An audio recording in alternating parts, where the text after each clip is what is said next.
আমি গত রমজান মাসে মক্কা শরীফ থেকে বাংলাদেশে ফিরছি, জেদ্দায় এসেছি। একটা মোবাইল কেনা দরকার, একটা মোবাইলের দোকানে গেলাম। যেটা পছন্দ হয় না সেগুলির দাম কম, যেটা পছন্দ হইল ওইটার দাম বেশি।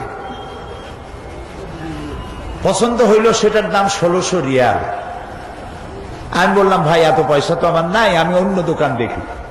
পিছনে এক লোক দাঁড়ানো, আমি তারে দেখিও নাই, চিনিও না। সে কয় যে ওইটা কি আপনার পছন্দ? আমি বললাম, ভাই আমার কাছে তো পয়সা নেই, এটা নেবো না, আমি অন্য দোকানে গিয়ে দেখি যে আমি একটা কম দামের পাই নাকি। কয় যে আপনার দাম দিয়া কাম কি, আমার বাড়ি চট্টগ্রাম, এটা আমি আপনার হাদিয়া দেব। চট্টগ্রামের ফজিলত বয়ান করতেছি না, অন্য কথা বলবো। মোবাইলটা আমারে দিল এবং একটা মেমোরি কার্ড কিনলো সে, ছোট্ট, আমার এই যে আপনার আঙ্গুলের যে কর, এই করের অর্ধেক একটা মেমোরি কার্ড। এই কার্ডটা ভিতরে ঢুকায় দিল আর বলল এইটার ভিতরে 30 পারা কোরআন শরীফ ঢুকানো আছে। কাবা শরীফের ইমাম ফজিলাতুল শেখ আব্দুর রহমান আস-সুদাইস, ফজিলাতুল শেখ সৌদ আশ-শুরাইম, এই দুইজনের তেলাওয়াত করা 30 পারা কোরআন আমার মোবাইলের মধ্যে ঢুকানো। যখন যার তেলাওয়াত যে সূরা শুনতে ইচ্ছা করে শুনতে পারি। চিন্তা করলাম, এতটুকু মেমোরি কার্ডে 30 পারা কোরআন যদি মানুষে ঢুকাইতে পারে, এই বুদ্ধি যিনি দিচ্ছেন সে আল্লাহ রাব্বুল আলামিন মানুষের সারা জীবনের সমস্ত কাজ আর কথা এতটুকু জিনিসে ঢুকাতে পারবেন না কেন? সুতরাং বিজ্ঞানের আবিষ্কার যত বাড়বে, কোরআন বোঝা মানুষের জন্য তত সহজ হবে। যদি কোথাও বিজ্ঞান আর কোরআনের মধ্যে কন্ট্রাডিকশন হয়, তাহলে বুঝতে হবে বিজ্ঞান ব্যর্থ, কোরআন সফল। বিজ্ঞান আরো রিসার্চ করুক, কোরআনের সত্যতার দ্বার প্রান্তে একদিন না একদিন উপনীত হবেই ইনশাআল্লাহ। কারণ কোরআন এসেছে মহাবিজ্ঞানময় আল্লাহর কাছ থেকে। প্রিয় ভাই সব, সেই জন্য বলেছিলাম কোরআন শুধু মুসলমানদের জন্য নয়। আল্লাহ কি শুধু মুসলমানদের? বলেন তো আল্লাহ কার? সবাই। আল্লাহ যদি মুসলমানদের হইতো তাহলে তো আমরা পড়তাম আলহামদুলিল্লাহ রব্বিল মুসলিমিন, ঠিক না ভাই? আলহামদুলিল্লাহ রব্বিল আউলিয়া ওয়াল মুত্তাকিন, আলহামদুলিল্লাহ রব্বিল মুরসালিন, এগুলি পড়ি। কি পড়ি? পড়েন আমার সাথে, আলহামদুলিল্লাহি রাব্বিল আলামিন। সুবহানাল্লাহ, সুবহানাল্লাহ। সমগ্র বিশ্বের একচ্ছত্র অধিপতি মালিক তিনি সকলে। আমি হিন্দুদেরকে সম্বোধন করেছি, খ্রিস্টান বৌদ্ধ উপজাতীয়দেরকে সম্বোধন করেছি, কারণ আপনাদের সাথে আমাদের কোনো শত্রুতা নাই। আপনারা আমাদের ভাই, আপনাদের সাথে আমাদের সুসম্পর্ক। কোরআন আমার জন্য শুধু নয়, আপনার জন্য, কারণ আল্লাহ শুধু আমার না আপনারও। আপনি ভগবান ডাকুন, ঈশ্বর ডাকুন, পরমেশ্বর ডাকুন, এক ব্রহ্মা দ্বিতীয় নাস্তি বলুন, গড ডাকুন, যেই নামে ডাকুন, যাকে উদ্দেশ্য করে ডাকছেন তিনি তো আল্লাহ। তিনি কে? তিনি সকলে। তিনি হচ্ছেন রব্বুল আলামিন। আর এই কোরআন যেটা তিনি অবতীর্ণ করেছেন, শুধুমাত্র মুসলমানদের জন্য এই কোরআন আসে নাই। আল্লাহ রব্বুল আলামিন, কোরআন হচ্ছে যিকরুল লিল আলামিন, সমস্ত মানব গোষ্ঠীর জন্য আল্লাহ কোরআন নাজিল করেছে। আমরা সুবহানাল্লাহ বলবো না? আলহামদুলিল্লাহ। এখন আল্লাহ সকলের, কোরআনও সকলের, নবী শুধু আমাদের নাকি? জি। এবার দেখুন, কোরআন আল্লাহ সকলের, কোরআনও যার কাছে কোরআন নাজিল হইল তার সম্পর্কে আল্লাহ কি বলছেন? ওয়ামা আরসালনাকা ইল্লা রাহমাতাল লিল আলামিন। নবী হে, আমি আপনাকে আমার গোটা সৃষ্টি জগতের জন্য, হোল ম্যানকাইন্ড, সমস্ত মানব গোষ্ঠী, এমনকি সৃষ্টি জগতের জন্য আপনি আমার করুণার মূর্ত প্রতীক, আপনি আমার রহমত। সৃষ্টি জগতের জন্য। নবী করিম সাল্লাল্লাহু আলাইহি সাল্লাম হেঁটে যাচ্ছিলেন, দেখলেন একটা উট দাঁড়ানো, রাসূলের দিকে তাকায় আছে, উটের চোখ দিয়ে পানি পড়তেছে। উটটি কৃষ, শুকনা, গায়ে গোস্ত টোস্ত নাই। নবী করিম সাল্লাল্লাহু আলাইহি ওয়াসাল্লাম উটের মালিককে ডাকলেন আর বললেন, উট তার নীরব ভাষায় আমাকে জানালো এই উটের তুমি যত্ন নাও না, ঠিক মতো পানি আর খাবার তুমি তাকে দাও না, তোমাকে আল্লাহর কাছে দায়ী হয়ে যেতে হবে। সুবহানাল্লাহ। শুধু কি মানুষের জন্য রহমত? গোটা সৃষ্টি জগতের জন্য তিনি রাহমত। সমগ্র বিশ্বের সর্বশ্রেষ্ঠ মহামানব। এই যে কোরআন, এটা কি একটি বারের জন্য আমার আল্লাহ তার হাবিবকে নাম ধরে ডাকলেন না? সুবহানাল্লাহ বলবেন না? তিনি তো বললেন, ইয়া আদম, ইয়া ঈসা, ইয়া মূসা, ইয়া জাকারিয়া, ইয়া ইয়াহইয়া, ইয়া ইব্রাহিম। কে আমাদের জাতির পিতা? তাও বুঝতে ভুল হয়। কে আমার জাতির পিতা? কোন মুসলিম সন্তান জাতির পিতার ব্যাপারে কোন আপোষ করতে পারে না। এ মুসলিম মিল্লাতের একমাত্র পিতা ইব্রাহিম আলাইহিস সালাম। কোন বেঈমান ছাড়া, কোন মুনাফিক ছাড়া, ইব্রাহিম আলাইহিস সালাম ছাড়া কাউকে জাতির পিতা বলতে পারে না। আল্লাহ তাআলা কোরআনে কারীমের মধ্যে কোথাও বলেন নাই ও জাতির পিতা ইব্রাহিম, বলেছেন না। ডাইরেক্ট ওয়ানাদাইনাহু আইয়া ইব্রাহিম, আমি ডেকে বললাম, ও ইব্রাহিম, আজ সাদ্দাকতা রুইয়া ইন্না কাযালিকা নাজজিল মুহসিনিন। ও ইব্রাহিম, তুমি তোমার স্বপ্নকে বাস্তবে রূপ দিয়েছো, আর আমি এভাবে করি মুহসিনিনদেরকে আমি জাযা দান করি, পুরস্কৃত করে থাকি। সবাই নাম ধরে ডাকলেন। গোটা কোরআনে কারীমের মধ্যে আল্লাহ রাব্বুল আলামিন একটি জায়গায়ও ইয়া মুহাম্মদ, ইয়া আহমদ বলে কোথাও ডাকলেন না, বরং আল্লাহ রাব্বুল আলামিন বললেন, ও মানুষেরা, তোমরা যেমন পরস্পর পরস্পরকে নাম ধরে ডাকাডাকি করো, এইভাবে করে আমার নবীকে কখনো নাম ধরে ডাকবা না। কখনো আমার নবীকে নাম ধরে ডাকবে না।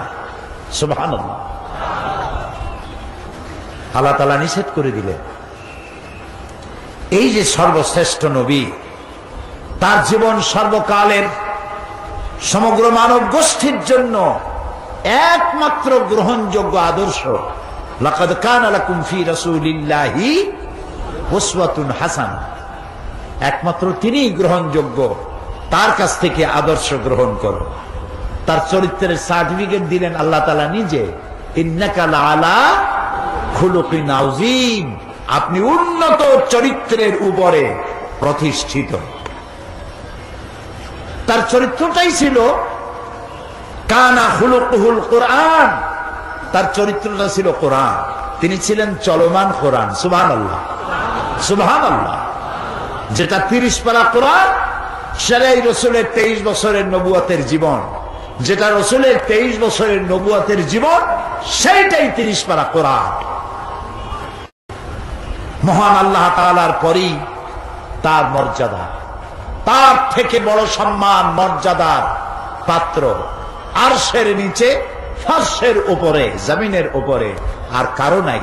তিনি আল্লাহর পরে সর্বশ্রেষ্ঠ মর্যাদাবান ব্যক্তিত্ব, তার চাইতে সম্মান কারো বেশি নেই। এবং যাকে অনুসরণ অনুকরণ না করলে আল্লাহর ভালোবাসা পাওয়া যাবে না। আল্লাহ তাআলা বলছেন, কুল ইন কুনতুম তুহিব্বুনাল্লাহা ফাত্তাবিউনি ইউহিব্বুকুমুল্লাহ ويغفر لكم ذنوبكم والله غفور رحيم। আল্লাহ তাআলা বলেন, হে নবী আপনি বলুন, তোমরা যদি আল্লাহকে ভালোবাসো, আমরা কি আল্লাহকে ভালোবাসি? আমি গতকাল বলেছি কিছু কিছু প্রশ্ন আছে ঈমানের সাথে জড়িত, জবাব দিতে দেরি করলে শয়তান খুশি হবে। এটা তো ঈমানের প্রশ্ন। আমরা কি আল্লাহরে ভালোবাসি? হ্যাঁ, এইবার না বোঝা গেল শয়তান অসন্তুষ্ট হয়ে গেছে। খুশি হয়েছে কে? তবে ভালোবাসা একতরফা হয় না। ভালোবাসার জন্য কি লাগে? দুই তরফের ভালোবাসা লাগে।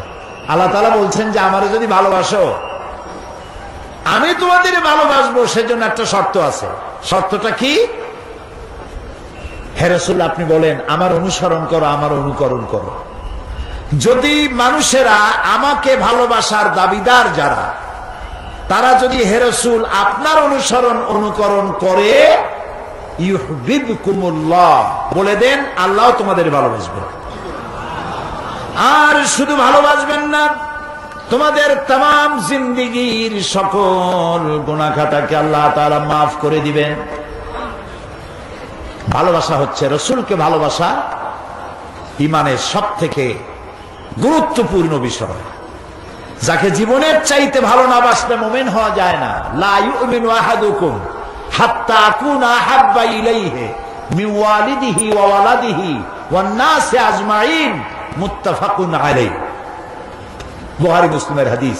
রাসূলুল্লাহ বলছেন তোমাদের মধ্যে কেউ মুমিন হতে পারবে না যতক্ষণ পর্যন্ত তোমরা তোমাদের নিজেদের ছেলে মেয়ে, পিতা মাতা, ধন সম্পদ, সারা পৃথিবীর মানুষ, এমনকি নিজের জীবনের চাইতে আমাকে ভালোবাসতে না পারবে, ততক্ষণ পর্যন্ত মুমিন হতে পারবে না।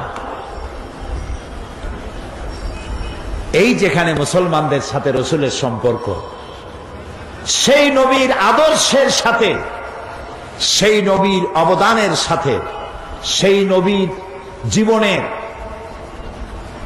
হে পৃথিবীর মানুষের সভ্যতার বিকাশে, এ মানব গোষ্ঠীকে সত্যিকারের মানব বানাবার পেছনে যার অবদান সর্বাধিক, তার সাথে আদর্শ দিয়ে আদর্শের মোকাবেলা করতে না পেরে পৃথিবীর নাস্তিক, মুরতাদ, মুশরিক, ইহুদি, নাসারা ঐক্যবদ্ধ হয়ে ইসলাম এবং তার নবীর বিরুদ্ধে তারা মিডিয়া সন্ত্রাসের আশ্রয় গ্রহণ করেছে এবং এই মিডিয়া সন্ত্রাসের মধ্য দিয়ে নবী করিম সাল্লাল্লাহু আলাইহি ওয়াসাল্লামকে অমর্যাদা করার জন্য তারা ঐক্যবদ্ধ হয়েছে। 1972 এবং 73-এ তদানীন্তন সরকারের আমলে আমাদের দেশে কবি নামের কলঙ্ক, জাহান্নামের কীট, নর্দমার পোকা দাউদ হায়দার নামে এক অসভ্য নরপশু রাসূলুল্লাহকে গালি দিয়ে কবিতা লিখেছিল। যখন বাংলাদেশের মানুষ সমুদ্রের উত্তাল ঢেউয়ের মতো যখন ফুঁসে উঠল, সরকার, সেই সময়ের সরকার তাকে শাস্তি না দিয়ে বিদেশ যাওয়ার সুযোগ করে দিয়ে সুখী জীবন যাপনের সুযোগ করে দিল। কয়েক বছর পূর্বে ভারতীয় বংশোদ্ভূত ব্রিটিশ নাগরিক সালমান রুশদি কোরআনে কারীমকে স্যাটানিক ভার্সেস বলে বই লিখল। আমাদের মা বিশ্বজননী উম্মুল মুমিনিন হযরত আয়েশা রাদিয়াল্লাহু তাআলা আনহার নামে কুৎসা রচনা করলো, রাসূলকে গালি দিল। যে দেশে সে বসবাস করে সেই দেশ তার নিরাপত্তার জন্য বিলিয়ন বিলিয়ন অর্থ খরচ করল, কিন্তু তাকে শাস্তির বিধান করল না। তাকে পুরস্কারের ব্যবস্থা করা হলো, নিরাপত্তার ব্যবস্থা করা হলো। এর বিরুদ্ধে পৃথিবীতে প্রতিবাদ করতে গিয়ে বহু মুসলমান শহীদ হয়েছে। মুসলমানের অবস্থা তো এই, অনেক মুসলমান আছে নামাজ পড়ে না, রোজা রাখে না, মদ খায়, মিথ্যা কথা বলে, কিন্তু রাসূলকে গালি দেওয়া হয়েছে, এটা শোনা মাত্রই সে বেরিয়ে যায়। আমি অপরাধী, নামাজ পড়ি না, এটা ঠিক, মদ পান করি সেটাও ঠিক, কিন্তু রাসূলুল্লাহকে গালি দিলে আমি বাঁচবো কেন? শহীদ হয়ে যায়, মরে যায়, সে জীবন দিয়ে দেয়।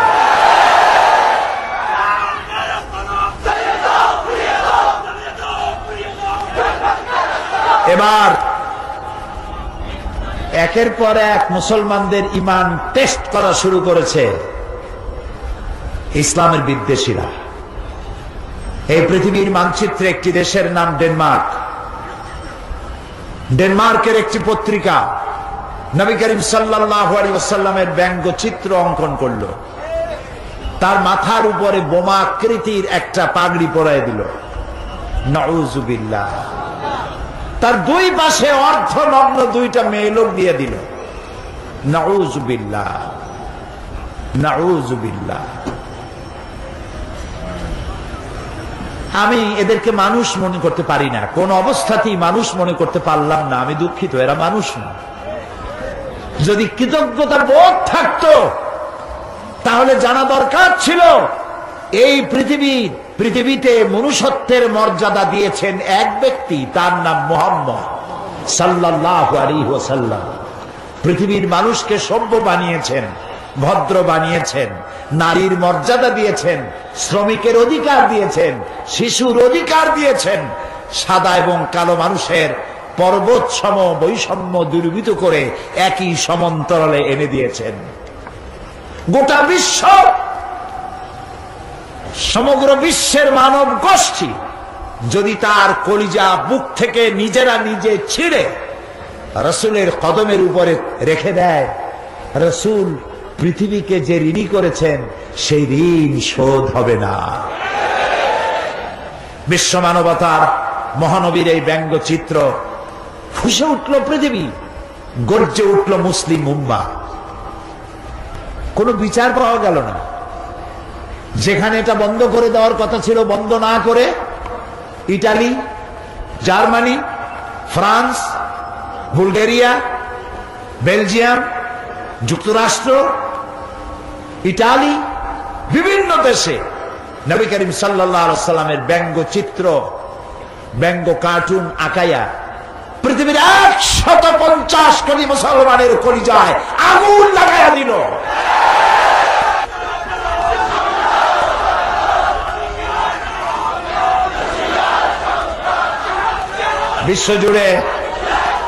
বিশ্বজুড়ে মুসলমানরা প্রতিবাদ মুখর হয়ে উঠল।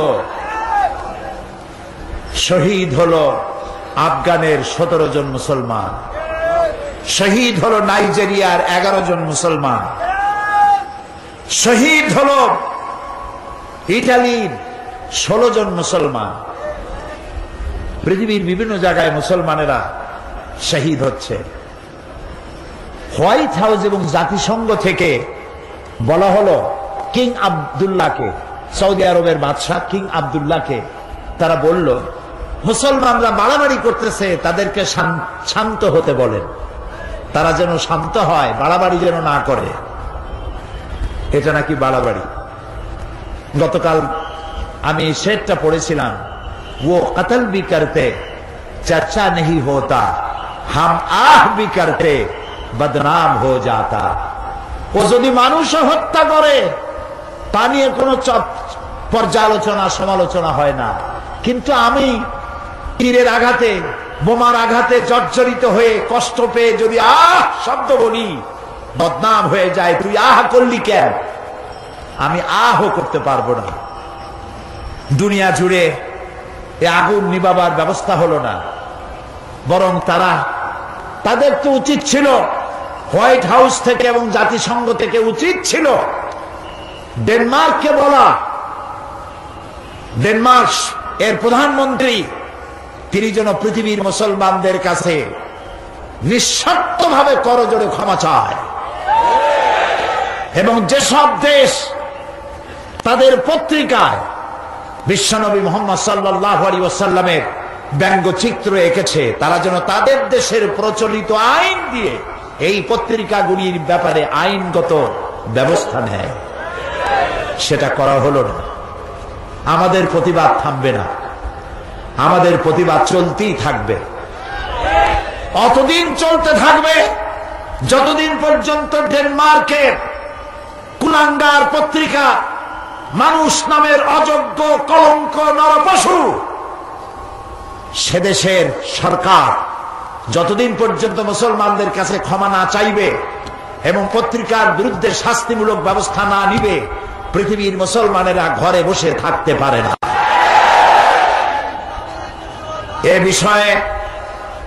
এ বিষয়ে আমার দেশের প্রধানমন্ত্রী তার নিজের পক্ষ থেকে ডেনমার্ক প্রধানমন্ত্রীকে নিন্দা জানিয়েছেন।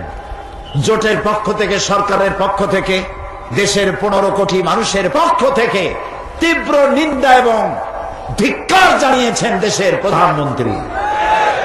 বাংলাদেশের মহান জাতীয় সংসদে আমরা সম্মিলিতভাবে সমস্ত দল মত শুধু নয়, বাংলাদেশের ইহুদি, খ্রিস্টান, বৌদ্ধ, হিন্দু, জাতি ধর্ম নির্বিশেষে আমরা নিন্দা প্রস্তাব গ্রহণ করেছি ডেনমার্কের বিরুদ্ধে। এই নিন্দা প্রস্তাব সর্বসম্মতক্রমে বাংলাদেশের মহান জাতীয় সংসদে পাশ হয়েছে। আমি আজ মুসলমানদের বলবো, আমাদের এই প্রতিবাদ বন্ধ হবে না। তবে একটা জিনিস মনে রাখতে হবে, ওরা চায় আমাদেরকে আঘাত দিবে, আর আমরা যেন রাসূলুল্লাহর আঘাত তো কোনো মুসলমান সইতে পারে না, পারে?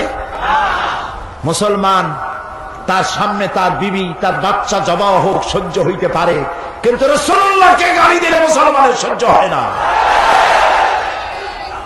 এ মুসলমানেরা প্রতিবাদ মুখর হবে, সোচ্চার থাকবে। তবে ওরা চায় আমরা যেন ওদের পতাকায় আগুন জ্বালাই, আমরা যেন ওদের দূতাবাসগুলি আগুন দিয়ে পোড়ায় দেই, আমরা যেন ওদেরকে মারধর করি, আমরা যেন বাস পোড়াই, আমরা যেন মানুষ হত্যা করি। এই সব ব্যাপারে ওরা এটা চায়। ওদের পাতানো ফাঁদে আমরা কি পা দিব? আমরা কি পা দিব? নিশ্চয়ই নয়। আমাদের প্রতিবাদ হবে অহিংস, কারো দেশের পতাকা পোড়ায় নয়, কারো দূতাবাসে আগুন জ্বালায় নয়, কাউকে হত্যা করে নয়, বরং কলিজার সবটুকুন ধিক্কার, নিন্দা এবং প্রতিবাদ জানাবো। কলিজা দিয়া ধিক্কার দিয়ে তাদেরকে প্রতিবাদ জানাতেই থাকবো।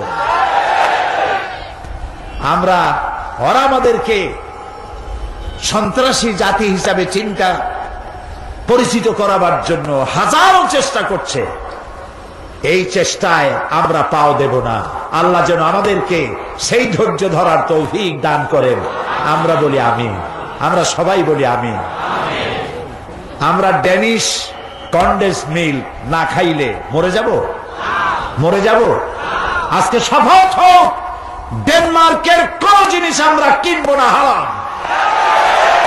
এবং যেই সব দেশ আমার রাসূলকে গালি দিয়েছে, আমার রাসূলের ব্যঙ্গচিত্র এঁকেছে, যতদিন পর্যন্ত মুসলমানদের কাছে ক্ষমা না চাইবে, ততদিন পর্যন্ত তাদের তৈরি করা কোন পণ্য আমাদের বিক্রি করা, আমাদের বেচা কেনা আমাদের জন্য হারাম ঘোষণা করলাম। আমরা তাদের পণ্য গ্রহণ করব না। আচ্ছা, বাচ্চা যখন পৃথিবীতে এলো, তখন তার যেই পাইপ দিয়ে খাবারের খাবার তার পথ ছিল, সেটা কি থাকলো না গেল? চট্টগ্রামের বাচ্চার কি করে? ওই তারটা রেখে দেয়, কি করে? কাটে ফেলে। আমাদের বরিশালও কাটে, সারা দুনিয়া কাটে। এখন বাচ্চা খাবে কি? সে তো চিৎকার মারছে ক্ষুধায়। আল্লাহ রাব্বুল আলামিন মায়ের পেটের ভিতরে সন্তানের খাবারের জন্য একটা পাইপলাইন দিয়েছিলেন। ভূমিষ্ঠর সঙ্গে সঙ্গে পাইপলাইনটা কেটে দেওয়া হলো, একটা লাইন কেটে দেওয়া হলো। সন্তান এখন কি খাবে? বিশ্ব নিয়ন্তা রব্বুল আলামিন এক লাইন কেটে দিয়ে বাচ্চার জন্য মায়ের বুকের উপরে সন্তানের জন্য ডাবল লাইন চালু করে দিলেন। এই হচ্ছে আমার আল্লাহ, সুবহানাল্লাহ। সবাইকে খাওয়ান, কাউকে না খাওয়াইয়া রাখেন না। খেতে দেওয়ার মালিক কে? আল্লাহ তাআলা। এই পৃথিবীতে মানুষের চাইতে প্রাণী, অন্যান্য প্রাণীর সংখ্যা তো অনেক বেশি। চট্টগ্রামে যত ইঁদুর, উই পোকা, তেলা পোকা, সার পোকা আর পিঁপড়া আছে, তত কি মানুষ আছে? কারা বেশি, আপনারা বেশি না ওরা বেশি? ওরা বেশি। এই অসংখ্য প্রাণী কে খাবার দেয়? বলেন কে দেয়? ছোট্ট পিঁপড়া থেকে শুরু করে হাতি পর্যন্ত, দরিয়ার তিমি মাছ থেকে সেরাপুটি পর্যন্ত। দরিয়ার ভিতরে যে বড় বড় তিমি আছে, নীল প্রজাতির তিমি, এর ওজন 5000 টন পর্যন্ত হয়। এখন তিমি মাছটা যত বড়, যেমন মা তেমন সা, মাও যেমন বাচ্চাও তেমন হয়েছে। বাচ্চা তো আর ছাগলের বাচ্চা হয় না। কিসের বাচ্চা হয়েছে? তিমির বাচ্চা। ওর তো ডিম হয় না, বাচ্চা দেয়। বাচ্চা যখন এলো তিমির পেট থেকে, ওর প্রত্যেক দিন খাবার লাগে 60 থেকে 70 মণ দুধ। কে দেয়? কে দেয়? আল্লাহ রাব্বুল আলামিন বলেন, এই পৃথিবীতে এমন বহু প্রাণী আছে যাদের খাদ্য তারা জমা করে না, সঞ্চয় করে না।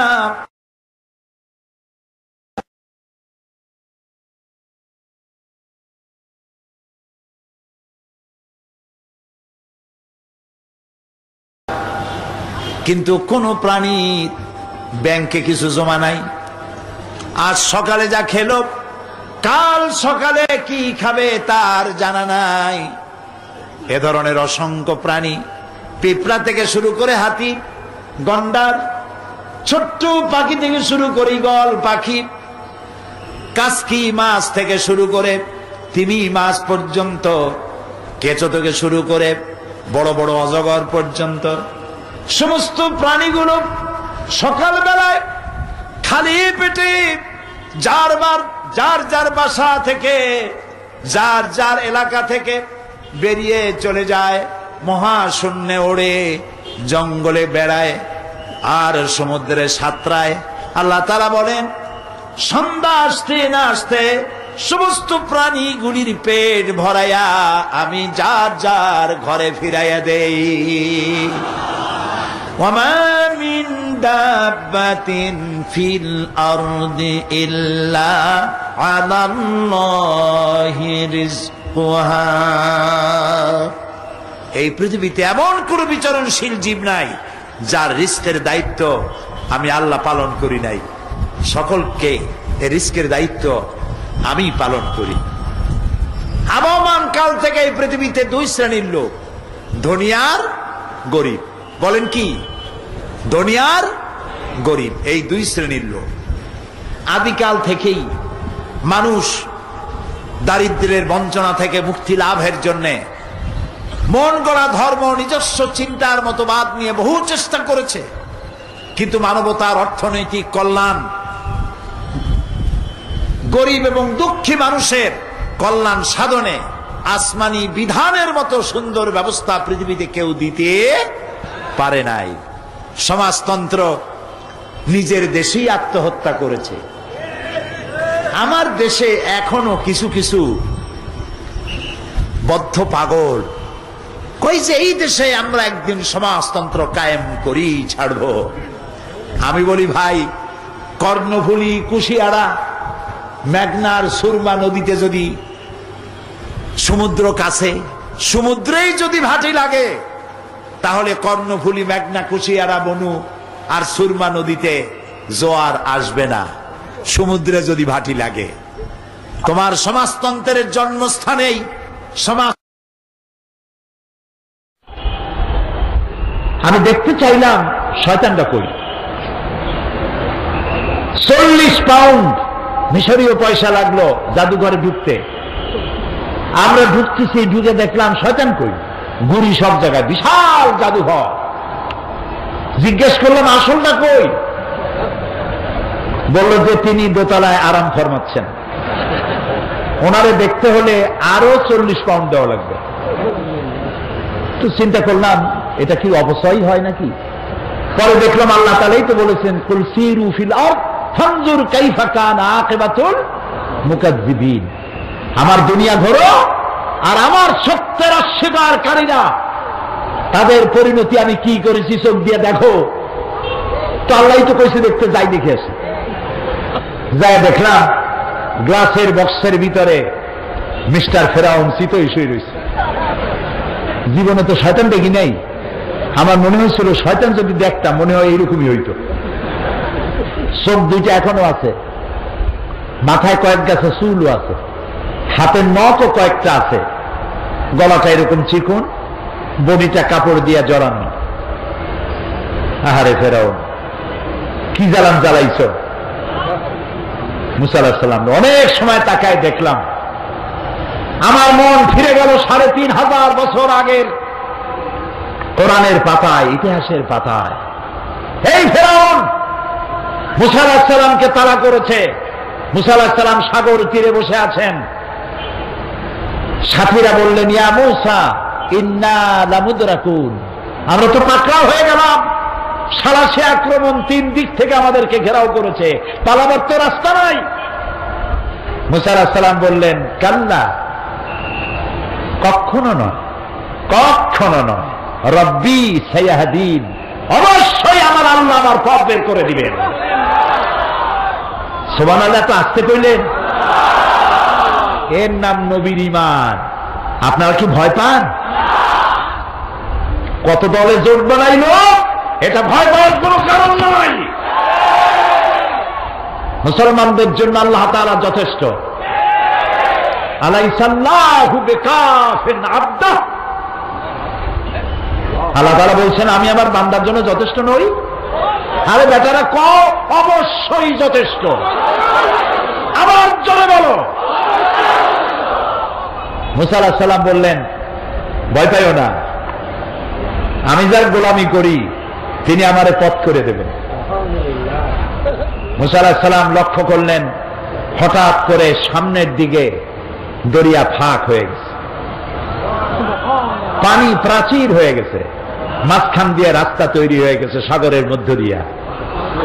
মুসা আলাইহিস সালাম তার দলবল নিয়ে রওনা করলেন।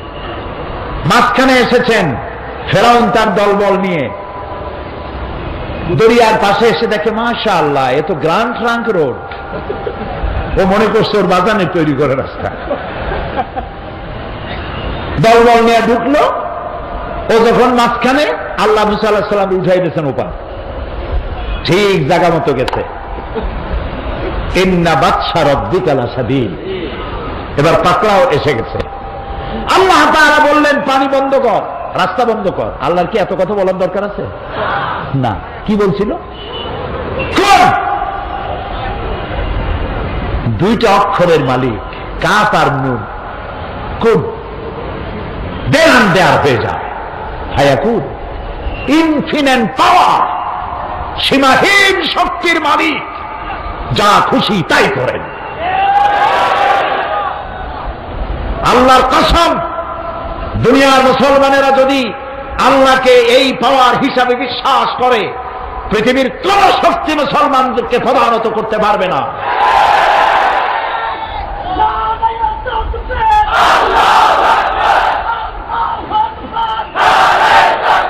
বাস, রাস্তা বন্ধ হয়ে গেল। সাথী সঙ্গী যা ছিল কয়েক চুবনির মধ্যে শেষ। এখন ফেরাউন একা সাগরের উত্তাল ঢেউয়ের মধ্যে একবার নিচে চলে যায়, আবার উপরে ভেসে ওঠে। পানি খাইতে খাইতে পেট গেছে পটকা মাছের সাইজ হইয়া। পটকা মাছ বললেন না? চট্টগ্রামে কি কয় না, কি পুঁটি মাছ চেনে না? শুন, পটকা মানে ফু দিলে পেট ফোলে, ক্রমান্বয়ে ফোলে, খাইলে মানুষ মরে। কি কয়? কি পটকাই ঠিক আছে। আর আমি এটাও বুঝি না, পত্র পত্রিকা প্রায় আসে পটকা খাইয়ে মরছে, তারপরেও মানুষ যে কে খায় এগুলা অনলাইন পত্রিকায় দেখে যে পটকা খাইয়ে অমুক এলাকায় এতগুলো মানুষ মরছে। পটকা লাগছে কি? এত খান কেন?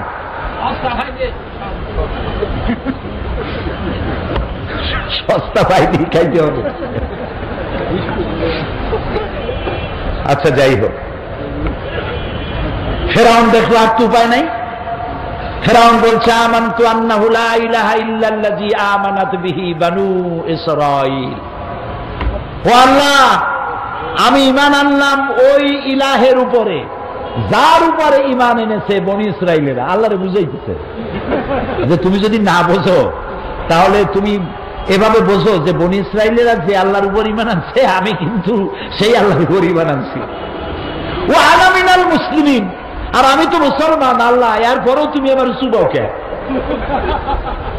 আল্লাহ তাআলা বলছেন আল আন, এখন ওয়াকাদ আসাইতা ক্বাবলু ওয়া কুনতা মিনাল মুফসিদিন।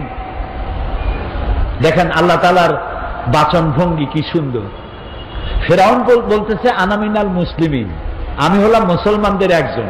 আল্লাহ কয় ওয়া কুনতা মিনাল মুফসিদিন, তুই তো সন্ত্রাসী। কি আর মুসলমান, তুই তো সন্ত্রাসী।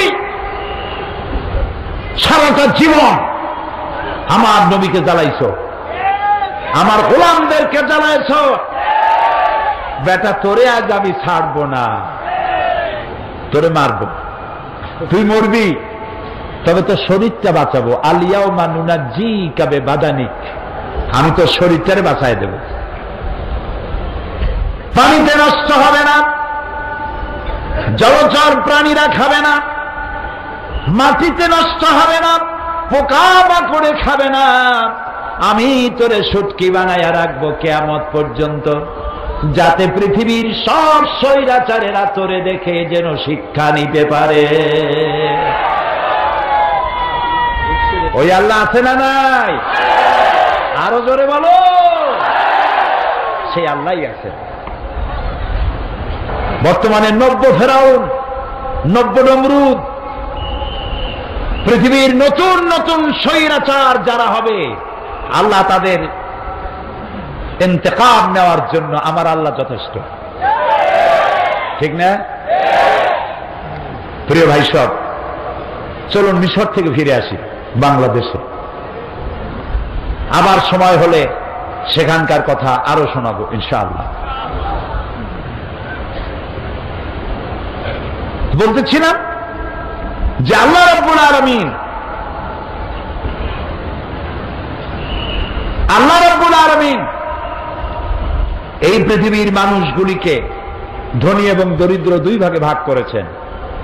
সেই ধনী এবং দরিদ্র দুই ভাগে ভাগ করে শ্রেণী হয়েছে। এই শ্রেণীগুলিকে সমভাবে অর্থনৈতিক বিলি বন্টনের ব্যবস্থাও করেছেন আল্লাহ তাআলা নিজেই। এবং আল্লাহর দেওয়া ব্যবস্থাপনার চাইতে সুন্দর ব্যবস্থাপনা পৃথিবীতে আর হতে পারে না। ইসলাম প্রচারের প্রথম দিনেই আল্লাহ রাব্বুল আলামিন মানুষকে জানায় দিলেন, মানুষের জন্য মানুষ চায়, ক্ষুধার সময় খাবার চায়, আর ভীতির সময় কি চায়? নিরাপত্তা। বলেন কি চায়? আল্লাহ রাব্বুল আলামিন কোরআনে কারীমের মধ্যে বলেছেন ফালইয়াবুদু রাব্ব হাযাল বাইত আল্লাযী আত'আমাহুম মিন জু'in ওয়া আমানাহুম মিন খাউফ। কাবা শরীফের দরওয়াজায় এই সূরাটি লেখা আছে। কাবা শরীফের ভিতরে আল্লাহ রাব্বুল আলামিন আমার জীবনে একবার ঢোকার তৌফিক দিয়েছিলেন, আলহামদুলিল্লাহ।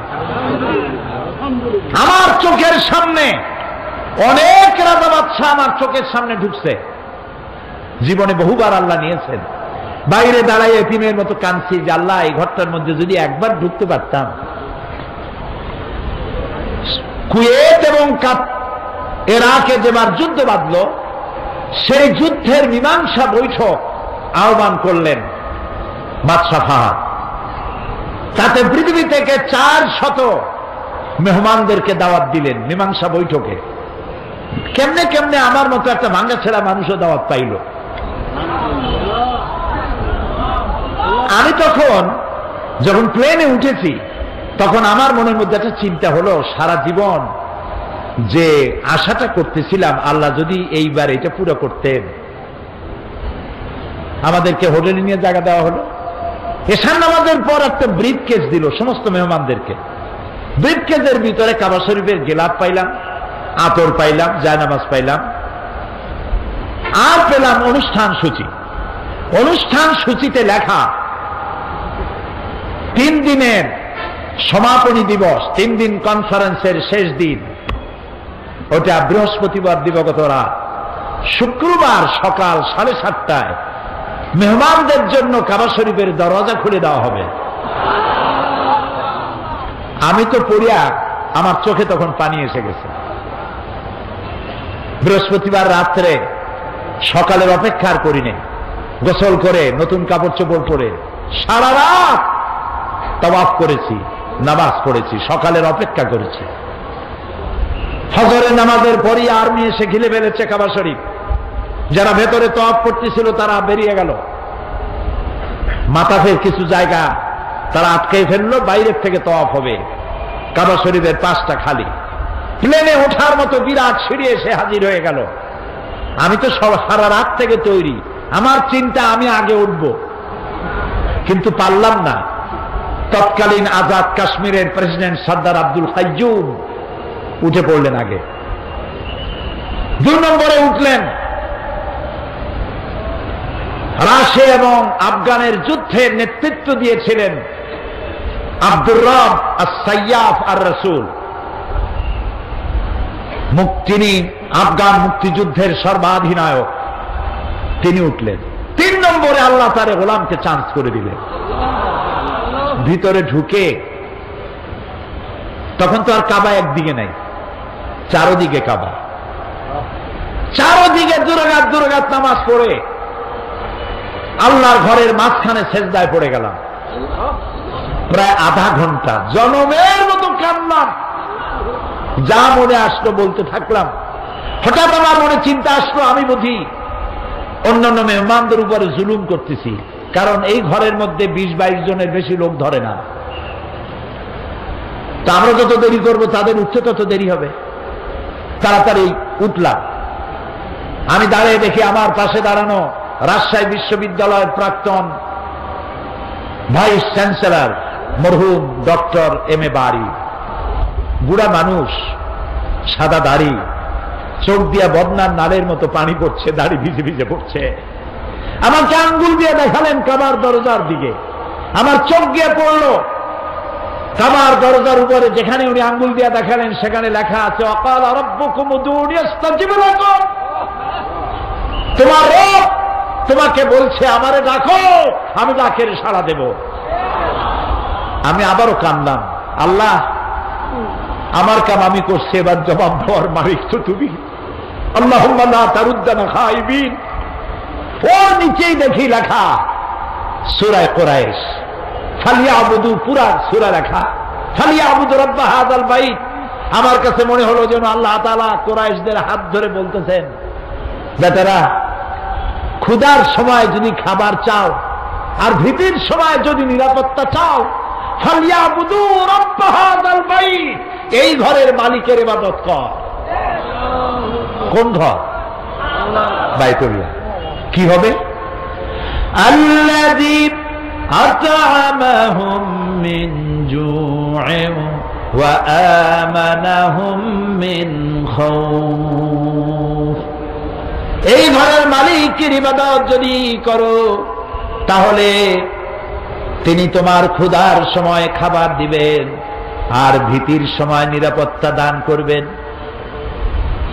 আল্লাহ রাব্বুল আলামিন কোরআনে কারীমের মধ্যে পরিষ্কার করে বলে দিয়েছেন মানুষের খাবারের কথা। এই পৃথিবী সৃষ্টি করে মানুষের সকলের খাবারের বন্দোবস্ত আল্লাহ করে দিয়েছেন। ইসলাম শুধু নামাজ রোজা হজ যাকাতের ধর্ম নয়। নামাজ রোজা হজ যাকাত তো বটেই, আপনাকে কাজ করতে বলা হয়েছে। প্রিয় ভাই, সব কিছু জিকির আজকার, টুপি, মেসওয়াক, দাড়ি, এগুলি শুধুমাত্র ইসলাম নয়, এগুলো ইসলাম, তবে শুধুমাত্র ইসলাম নয়। কথা কি বুঝে আসতেছে? ইসলাম বলছে তোমাকে কাজ করতে হবে।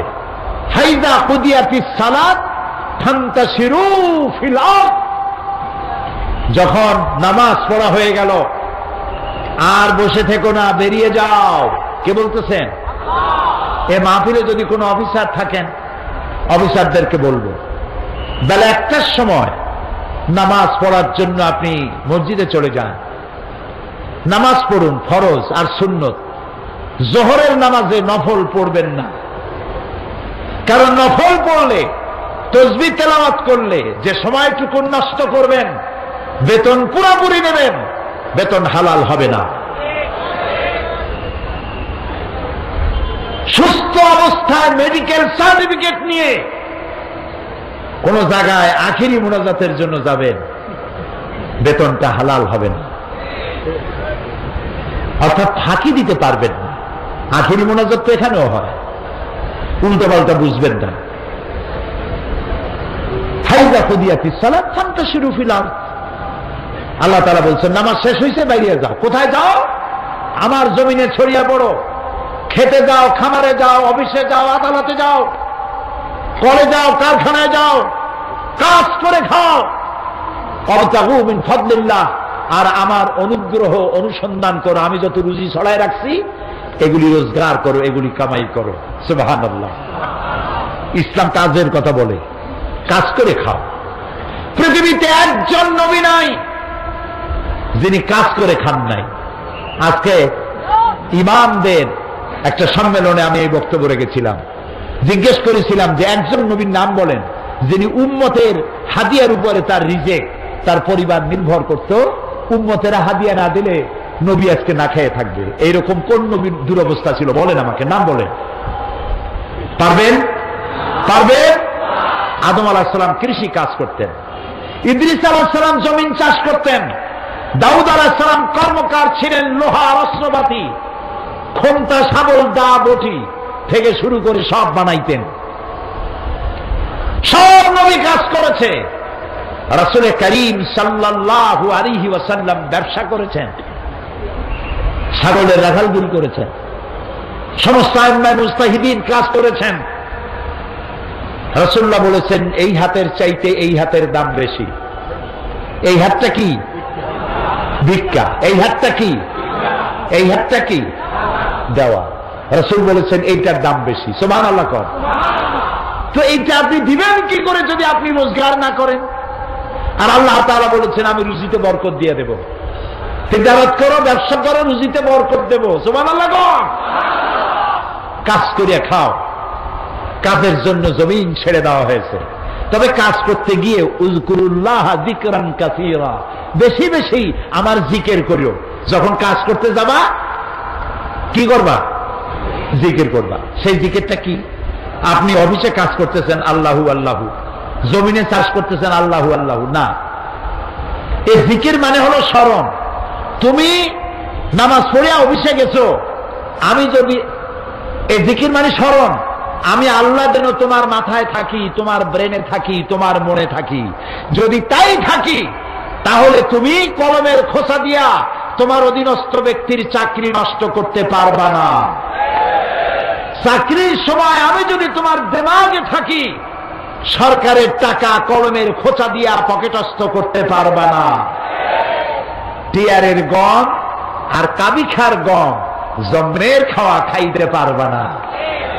এটার নাম রাখছে কাবি খা, মানে খাবি, জন্মের খাওয়া খা, খাবি খা। আল্লাহ স্মরণে থাকলে এটা পারবা না। জমিন চাষ করতে গেছো, আমি যেন স্মরণে থাকি। আমি যদি স্মরণে থাকি, পরের জমিনের আইল তুমি ঠেলতে পারবা না আমার ভয়তে। সুবহানাল্লাহ। যারা ঘুষ খান, যারা ঘুষ খান, চট্টগ্রামে আমি মনে করি এরকম অফিসার নাই।